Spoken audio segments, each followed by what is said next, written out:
handle the truth.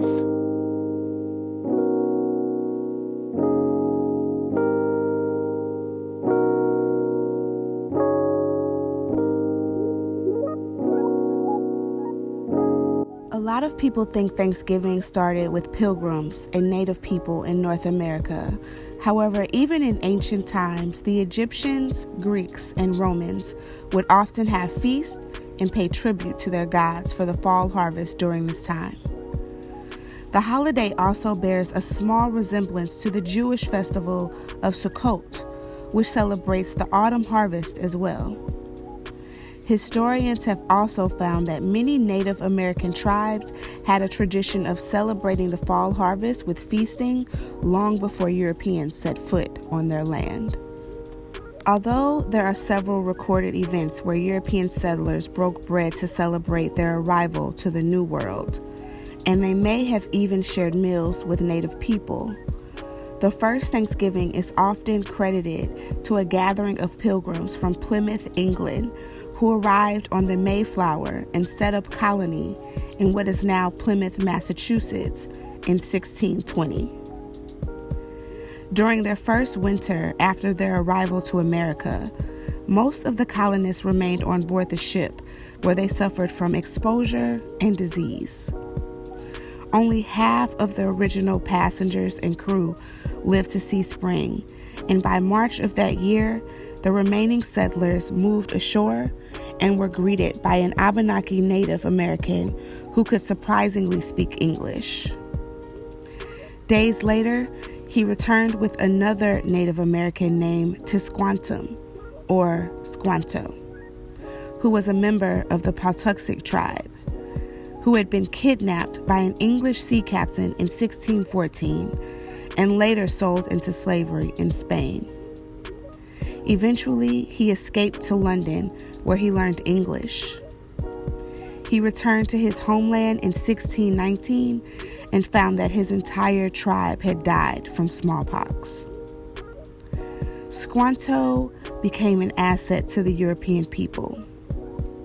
He taught them how to grow corn, how to extract sap from maple trees, how to catch fish, and also which plants to avoid. He also helped the settlers create an alliance with the Wampanoag tribe, which would last for more than 50 years. Massasoit, the Wampanoag chief, set up an exclusive trade pact with the Europeans and allied with them against the French and even other tribes like the Narragansetts and the Massachusetts.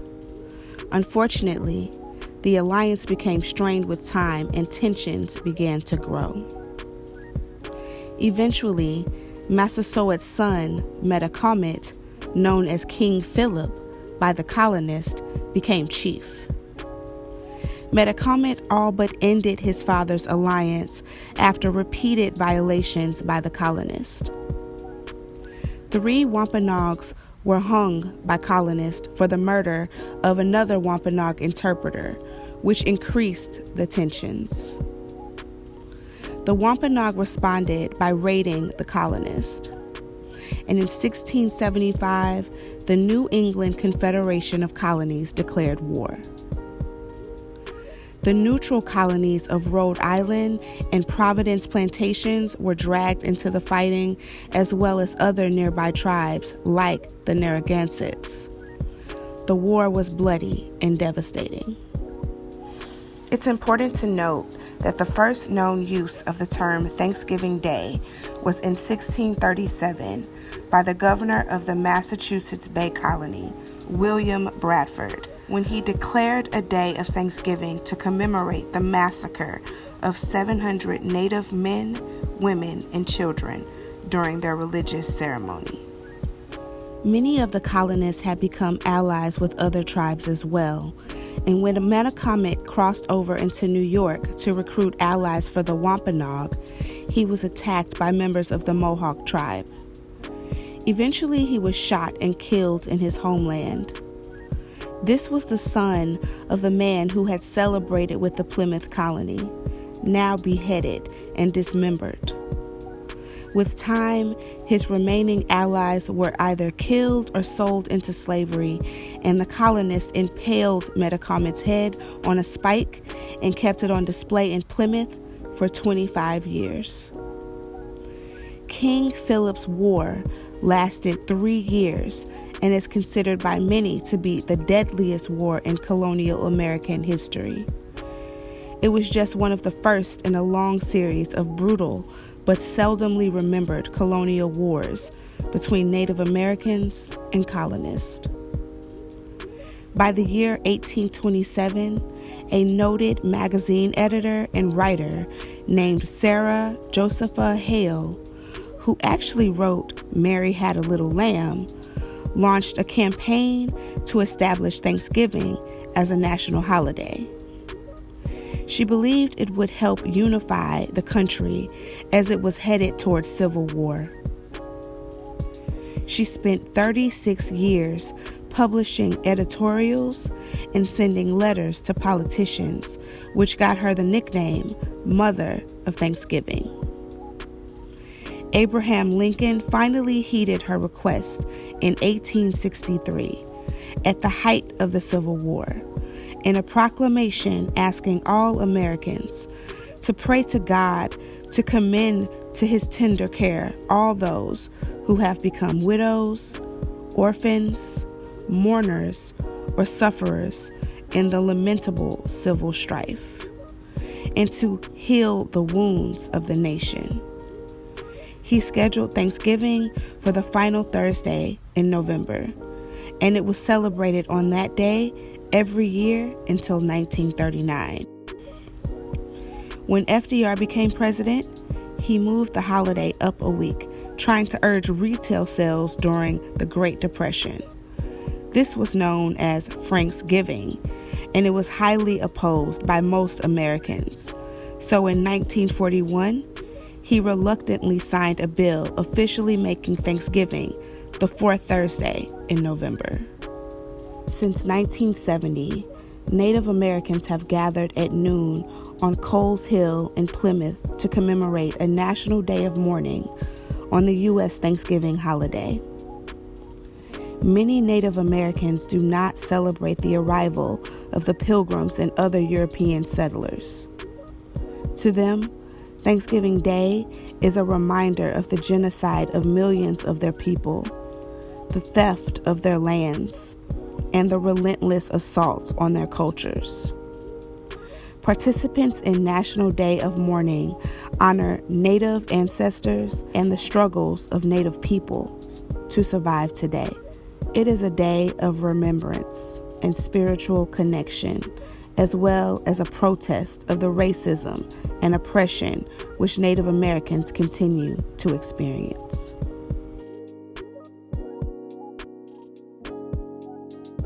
So we all have our holiday favorites that we cannot go without seeing on the dinner table on Thanksgiving. Typical dishes include dressing or stuffing, cranberry sauce, macaroni and cheese, sweet potato pie, and of course, turkey. But how did turkey become the centerpiece of Thanksgiving? So we know that a meal was shared between the Pilgrims and the Wampanoag people in late 1621. But there is really no evidence that turkey was served. We do know that the Wampanoag brought deer and the Pilgrims provided wild fowl, but that fowl could have easily been geese or even duck. It's believed to be turkey because it was so plentiful in the area.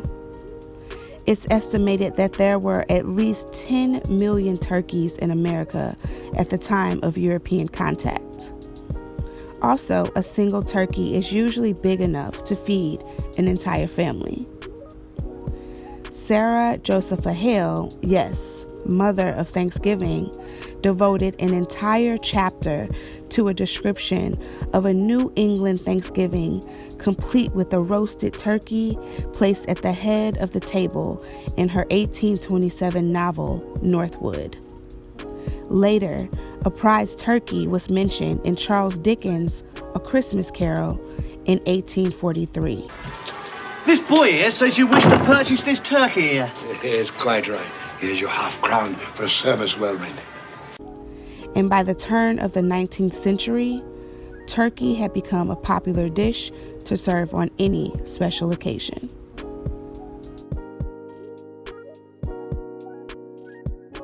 The first store-sponsored Thanksgiving Day parade began with Philadelphia's Gimbel Brothers department store in 1920, which included 50 people, 15 cars, and a fireman dressed as Santa Claus who ushered in the Christmas shopping season. The Macy's Christmas Parade debuted in 1924 as a way to celebrate the expansion of Macy's flagship Manhattan store, which covered an entire city block. Before parades, children had been celebrating Ragamuffin Day since 1870. It was basically a form of earlier trick-or-treating like mumming, where the children would go around performing and asking for treats. The public did not like this tradition, especially heading into the 1930s, when most Americans were struggling and experiencing the Great Depression. They wanted an alternative, and eventually the Macy's parade took over, with the last Ragamuffin parade taking place in 1956. The Macy's parade was suspended during World War II, since the rubber and helium used for balloons and floats were needed for the war effort. The parade resumed in 1945 and became known nationwide when it was featured in the 1947 film Miracle on 34th Street. The event was first broadcast on network television in 1948. Felix the Cat was the Macy's Thanksgiving Day Parade's first ever giant balloon, introduced in 1927, and along with the balloons and floats, the parade also features live music and performances, college and high school marching bands, cheerleaders, and dancers from across the country, and the Rockettes of Radio City Music Hall. The parade always concludes with the arrival of Santa Claus to bring in the Christmas and holiday season. It's noted that the first ever Thanksgiving Day football game was played in Philadelphia in 1869. This was 6 years after Abraham Lincoln declared Thanksgiving a national holiday. And after that, Thanksgiving Day football became a high school and college level tradition until 1934, when the Portsmouth Spartans moved to Detroit and renamed themselves the Lions. Radio executive George A. Richards, who owned the team, decided to schedule a game on Thanksgiving in an effort to gain popularity with the people of Detroit. The game was scheduled with the NFL champions at the time, the Chicago Bears. Tickets sold out 2 weeks prior to the game, and it was broadcast on over 90 radio stations nationwide. During World War II, much like the parade, the NFL took a hiatus from Thanksgiving Day games as well. However, in 1966, the Dallas Cowboys hosted their first Thanksgiving Day game, trying to build their brand and grow their fan base. Since then, games in Detroit and Dallas have become trademarks of Thanksgiving.